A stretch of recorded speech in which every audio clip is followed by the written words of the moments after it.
శ్రీ కనకదుర్గ జ్యోతిషాలయం.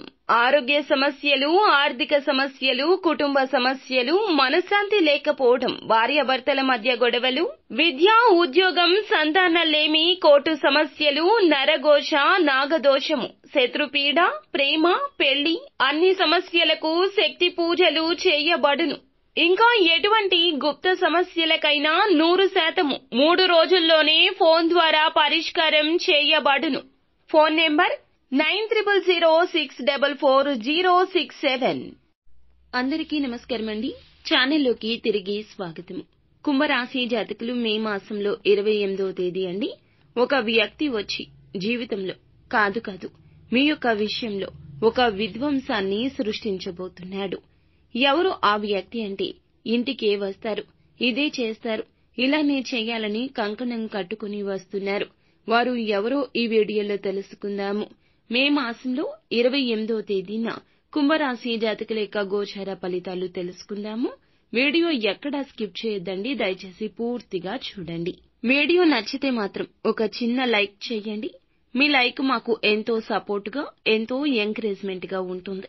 ఇక ఆలస్యం చేయకుండా వీడియోలోకి వచ్చేద్దాం. మీరు వద్దు అనుకుంటున్న ఒక ఆడ కావచ్చు, ఒక మగ కావచ్చు, ఇంటికి వస్తారు. చాలా కాలం క్రితం మీ మీద వారు చాలా వరకు నిందలు వేశారు. విభేదాలొచ్చాయి, నిర్లక్ష్యం చేస్తూ వస్తున్నారు. ఏ విషయానికి వారికి చెప్పకుండా, సంప్రదింపులు చేయకుండా ఉంటున్నారు. అది వారే అని అనుకుంటున్నారు. ఒక రకంగా చెప్పాలంటే మీరు పూర్తిగా అవాయిడ్ చేస్తున్నారు. జీవితంలోకి వారిని రానివ్వకుండా ముందుగానే అడ్డుకుంటున్నారు. వారితో మీకు ఒకరితో ఒకరికి పరిచయం ఉండొచ్చు, లేదా లేకపోవచ్చు. వారి వల్ల మీరు ఇదివరకు ఒక సమస్య అయితే ఎదుర్కొన్నారు. ఇదే మూల కారణం. ఇక్కడే చిక్కు మొదలయ్యింది. అందుకే మీరు తీసుకున్న నిర్ణయం ఇది. వారితో జీవితం మీకు అంత బాగా అనిపించలేదు. అంటే వారి మీద కోపమో, ద్వేషమో తెలియదు కానీ ప్రేమ అయితే లేదండి. వారు చేసిన పనికి మోసంగా అనిపిస్తుంది. ఇలా మీరు తెగదెంపులు చేసుకున్న బంధం కూడా ఈ రోజు అయ్యుండొచ్చు. అటువంటి వ్యక్తి ఇంటికి రావడం, ఫోన్ చేయడం, అనుకోకుండా మీకు తారసపడ్డం, మీ ఇంటికి వచ్చే అవకాశాలే ఎక్కువగా కనిపిస్తున్నాయి. కానీ సహాయాన్ని ఆశించి దగ్గరకు వచ్చారంటూ పొరపాటు పడొద్దు. ఒక విషయం తెలిసి వారు అలా చేస్తున్నారండి. వారు చెప్పే సూచన మీరు వినరు అని కూడా వారికి తెలుసు. అయినా మీ మేలు కోసమే వస్తున్నారు, మంచిగా ఆలోచించి వస్తున్నారని గ్రహించండి. పక్కన వారి మాటలు నమ్మొద్దు. ఎప్పుడు మనుషులు ఒకేలా ఉండరండి. ఆ రోజు తప్పు, కానీ ఈ రోజు ఒప్పు కావచ్చు. వారు చెప్పేది ఒక్కసారి ఆలకించాలి కదా, అప్పుడే కదా నిర్ణయం తీసుకోవాలి. మీరు వద్దు అనుకుంటున్న ఆ వ్యక్తి ఈ రోజే వస్తారు. కాబట్టి జాగ్రత్తగా ఉండండి. వారు చెప్పే విషయాన్ని ముందుగా విని ఆ తర్వాత నిర్ణయం తీసుకోండి. భగవంతుడే వారి రూపంలో మీ జీవితంలోకి రాబోతున్నారంటూ గుర్తుంచుకోండి. అతి పెద్ద సమస్య నుంచి వారు మిమ్మల్ని బయటపడేస్తారు.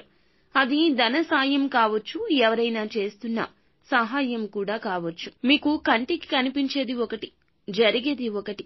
కావునే మీకు ఈ తారతమ్యత తెలియపరచడం కోసం వస్తున్నారు. మీరు ఎక్కడికైనా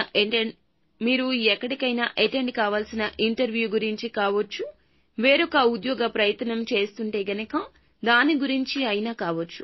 వ్యాపారంలో ఎదుటి వారిని గుడ్డిగా నమ్మేస్తున్నారు. వారి గురించి మీకు సమాచారం తెలియపరచడం కోసం రావచ్చు.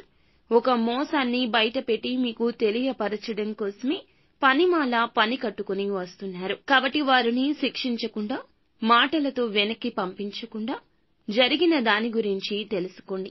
మంచి ఆలోచన శక్తియుక్తులతో ముందుకు వెళ్ళండి. అప్పుడే మీకు బాగుంటుంది. ఖచ్చితంగా వారు ఇంటికి వచ్చేస్తారు.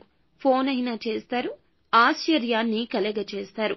కానీ వారితో ఉండే జ్ఞాపకాలు నెమరు వేసుకునే సమయమిది. ఇలా నెమరు వేసుకుంటూ సంతోషంగా ఉంటారు. ఈ రోజున ఏ రంగంలో ఉన్నా ఆగి ఆలోచించి పనిచేస్తే ఆ యొక్క నిర్ణయం మీకు చాలా మేలు చేస్తుంది. ఈ రోజున ఏదైనా గజిబిజిగా గందరగోళంగా ఉంటే ఖచ్చితంగా ఒంటరిగా ఉండి తీసుకునే నిర్ణయాలే మేలు చేస్తాయి. భగవంతుని సహాయం కోసం ఈ రోజు ఖచ్చితంగా భగవంతుణ్ణి దర్శించుకోవడం, ఇష్టదైవ దర్శనం లేదా ఇంట్లోనే ఇష్టదైవ పూజ చేసుకోండి. అంతా మంచి జరుగుతుంది.